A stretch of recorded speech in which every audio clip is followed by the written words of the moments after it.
बात उस समय की है जब पितामह भीष्म सरसैया पर लेटे थे। उनका शरीर बाणों से विदीर्ण था, पर उनकी चेतना अब भी पर्वत की तरह अडिग थी। इसी समय हस्तिनापुर के अंधे राजा धृतराष्ट्र वहां पहुंचे। उन्होंने धीरे धीरे आगे कदम बढ़ाकर कहा, पिता मैं धृतराष्ट्र हूँ। कर्ण के निधन के बाद मेरा मन अशांत हो उठा है। युद्ध की दशा बदलती जा रही है और मेरे हृदय में अनेक प्रश्न उठ रहे हैं। आज मैं आपके पास उन्हीं प्रश्नों का उत्तर पाने आया हूँ। भीष्म पितामह ने गहरी सांस ली, कुछ क्षण मौन रहे, फिर धीमे स्पष्ट स्वर में बोले, धृतराष्ट्र, आज मैं तुम्हें ऐसे रहस्य बताने जा रहा हूँ जिन्हें मैंने आज तक किसी को नहीं बताया। यह रहस्य कुरुवंश के भीतर छिपे हुए वे सत्य जिन्हें जान लेने पर मनुष्य अपने ही कर्मों से भयभीत हो उठता है। धृतराष्ट्र का हृदय तेजी से धड़कने लगा। पितामह, यदि यह सत्य है तो कृपा करके मुझे अवश्य बताइए। मेरे जीवन का अधिकांश भाग अंधकार में बीता है। कम से कम आज मुझे उन बातों का ज्ञान हो जाए जिन्हें जानने से मैं अब तक वंचित रहा।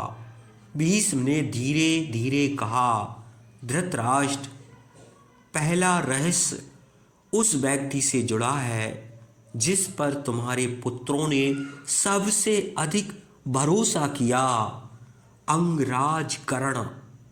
तुम्हें और दुर्योधन को हमेशा यह विश्वास रहा कि कर्ण ही वह योद्धा है जो पांडवों को पराजित कर सकता है। परंतु एक सत्य ऐसा भी था जिसे कर्ण ने कभी खुलकर नहीं कहा। कर्ण जानता था कि इस युद्ध में उसकी हार, विजय दुर्योधन को क्षणिक प्रसन्नता तो देगी, पर अंततः यह युद्ध पूरे कुरुवंश को विनाश की ओर ले जाएगा। फिर भी उसने युद्ध का साथ इसलिए नहीं छोड़ा क्योंकि वह दुर्योधन के उपकारों का ऋणी था।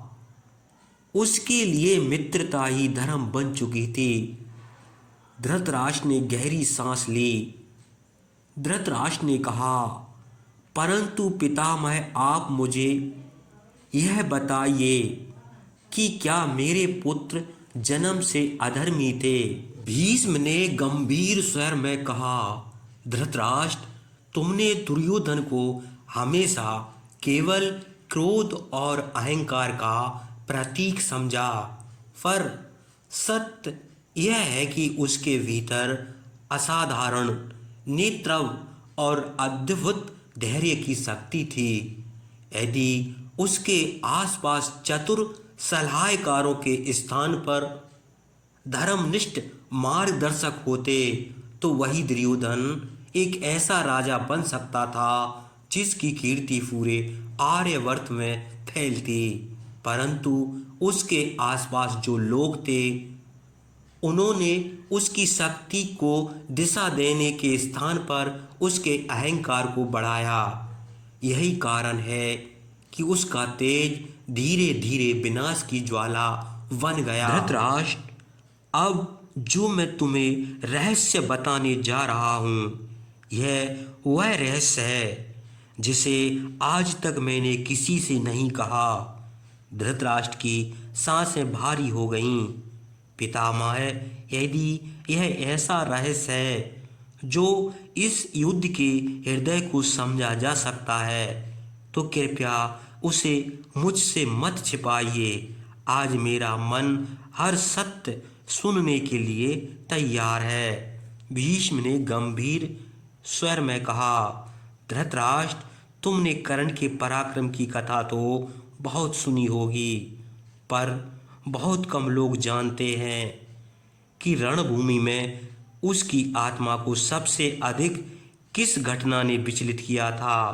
वह घटना थी अभिमन्यु की मृत्यु। परंतु उस घटना से भी बड़ा एक रहस्य है जो अभिमन्यु ने अपने अंतिम क्षणों में कर्ण से कहा था। धृतराष्ट्र चौंक उठे। अभिमन्यु, क्या उस बालक ने मृत्यु से पहले कर्ण से कुछ कहा था? भीष्म ने धीरे से उत्तर दिया, हाँ धृतराष्ट्र। और वही शब्द कर्ण के हृदय में जीवन भर गूंजते रहे। धृतराष्ट्र ने उत्सुकता से कहा, पितामह, कृपया वह रहस्य मुझे बताइए। भीष्म ने कहना आरंभ किया, जब चक्रव्यूह के भीतर अभिमन्यु का रथ टूट चुका था, उसके घोड़े घायल हो चुके थे और उसका धनुष भी छिन चुका था, तब भी वह अकेला खड़ा होकर युद्ध कर रहा था। चारों ओर से योद्धा उसे घेर चुके थे। उसी समय कर्ण का एक बाण आकर उसके कंधे में लगा। अभिमन्यु कुछ क्षण के लिए डगमगाया, पर गिरा नहीं। उसने कर्ण की ओर देखा और धीमे स्वर में कहा, रुको कर्ण, मरने से पहले मैं तुमसे कुछ कहना चाहता हूँ। कर्ण का हाथ उसी क्षण रुक गया। उसने आश्चर्य से पूछा, बालक, इस समय तुम मुझसे क्या कहना चाहते हो?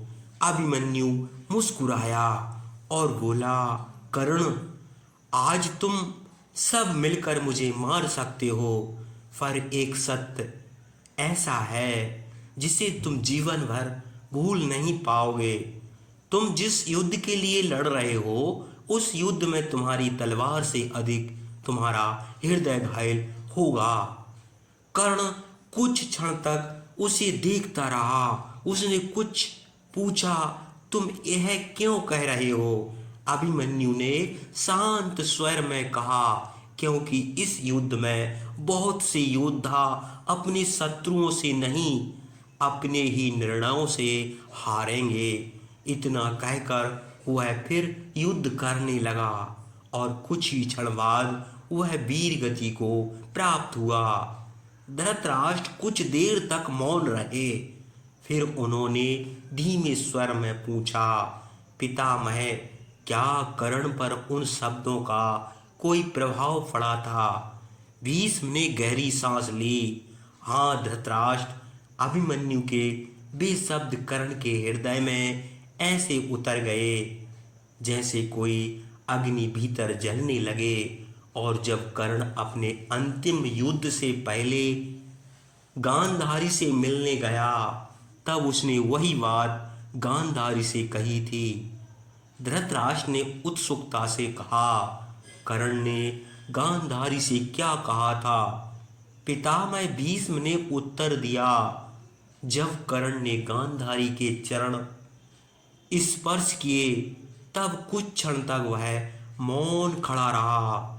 फिर उसने धीमे स्वर में कहा, माते, इस युद्ध में सबसे कठिन बात यह नहीं है कि कौन जीवित रहेगा और कौन मरेगा।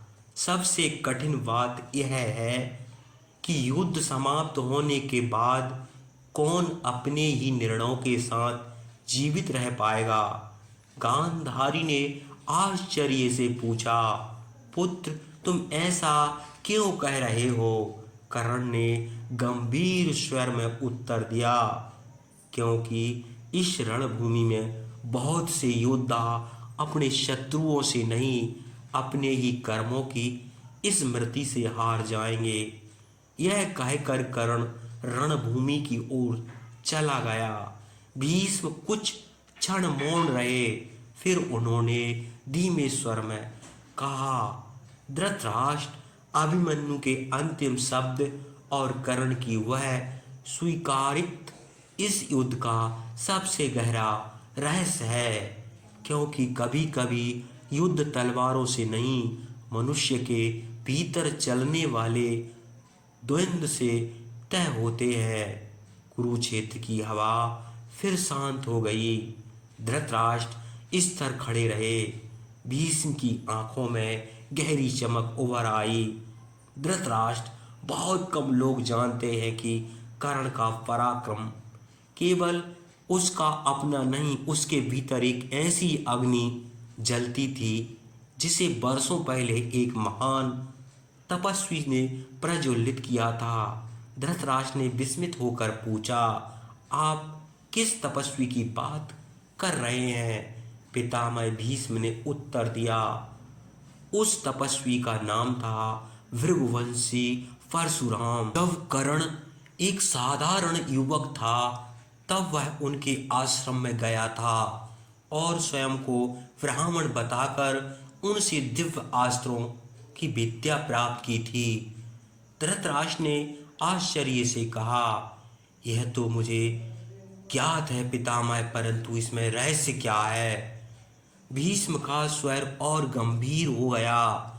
रहस्य यह है धृतराष्ट्र कि परशुराम ने कर्ण को केवल अस्त्र विद्या ही नहीं दी थी, उन्होंने उसे एक ऐसी शक्ति भी प्रदान की थी जिसे कोई साधारण योद्धा सहन नहीं कर सकता था। धृतराष्ट्र ने घबरा कर पूछा, कैसी शक्ति? भीष्म ने धीरे धीरे कहा, उन्होंने कर्ण को यह वरदान दिया था कि जब तक उसका मन अडिग रहेगा तब तक कोई भी योद्धा उसे रणभूमि में परास्त नहीं कर सकेगा। परंतु उसी समय उन्होंने एक श्राप भी दिया था कि जिस क्षण उसका मन संशय से भर जाएगा, उसी क्षण उसकी सारी विद्या उसे धोखा दे देगी। दूसरा रहस्य उस घटना से जुड़ा है जो बहुत पहले हस्तिनापुर के राजमहल में हुई थी। एक ऐसी घटना जिसे यदि उस समय समझ लिया जाता तो शायद आज यह युद्ध कभी न होता। धृतराष्ट्र का हृदय धड़कने लगा। कौन सी घटना पितामह? भीष्म ने उत्तर दिया, जब दुर्योधन और भीम बाल्य अवस्था में थे तब एक दिन वे सभी गंगा के तट पर खेलने गए थे। धृतराष्ट्र ने सिर हिलाया, हाँ मुझे स्मरण है। भीष्म बोले, उसी दिन मैंने पहली बार दुर्योधन की आंखों में वह अग्नि देखी थी जो आज इस महायुद्ध का कारण बनी है। उस दिन उसने भीम को विष देकर गंगा में डुबोने का प्रयास किया था। धृतराष्ट्र ने कहा, क्या पितामह यह सत्य है? भीष्म ने गंभीर स्वर में कहा, हाँ धृतराष्ट्र, और यह वही क्षण था जब मुझे समझ आ गया था कि दुर्योधन का मार्ग विनाश की ओर जा रहा है। धृतराष्ट्र ने दुखी स्वर में कहा, तो आपने मुझे उस समय क्यों नहीं बताया? भीष्म ने आंखें बंद करते हुए कहा, क्योंकि उस समय मुझे लगा था कि समय के साथ उसका क्रोध शांत हो जाएगा, परंतु मैंने यह नहीं समझा कि वह अग्नि एक दिन पूरे कुरुवंश को जला देगी। धृतराष्ट्र की आंखों से आंसू बहने लगे। पितामह, क्या अब भी इस विनाश को रोका जा सकता है? भीष्म ने आकाश की ओर देखते हुए कहा, अब बहुत देर हो चुकी है धृतराष्ट्र। जब मनुष्य अपने ही अहंकार को सत्य समझने लगता है तब उसका भाग्य स्वयं उसके विरुद्ध खड़ा हो जाता है। धृतराष्ट्र कुछ क्षण तक मौन रहा, फिर उसने कांपती आवाज में कुछ, पितामह, यदि कर्ण के भीतर वह शक्ति है जिसका आपने उल्लेख किया तो क्या वह युद्ध का परिणाम बदल सकता था? भीष्म ने धीरे से कहा, परिणाम केवल शक्ति से नहीं बदलते धृतराष्ट्र, कभी कभी एक क्षण का संशय वर्षों की साधना को पराजित कर देता है।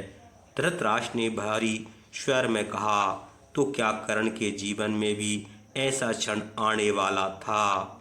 भीष्म ने धीमे स्वर में उत्तर दिया, हर महान योद्धा के जीवन में ऐसा क्षण आता है और वही क्षण यह तय करता है कि इतिहास उसे विजेता के रूप में याद करेगा या एक अधूरी कहानी के रूप में।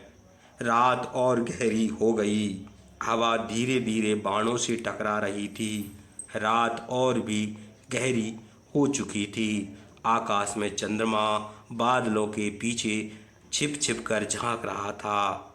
हवा जब बाणों से टकराती तो ऐसा प्रतीत होता मानो स्वयं समय भी इस दृश्य को देखकर ठहर गया हो। धृतराष्ट्र अभी भी मौन बैठे थे। भीष्म पितामह के शब्द उनके हृदय में गूंज रहे थे। कुछ क्षण बाद धृतराष्ट्र ने धीमे स्वर में कहा, पितामह, आपके द्वारा बताए गए रहस्यों ने मेरे मन को और भी अशांत कर दिया।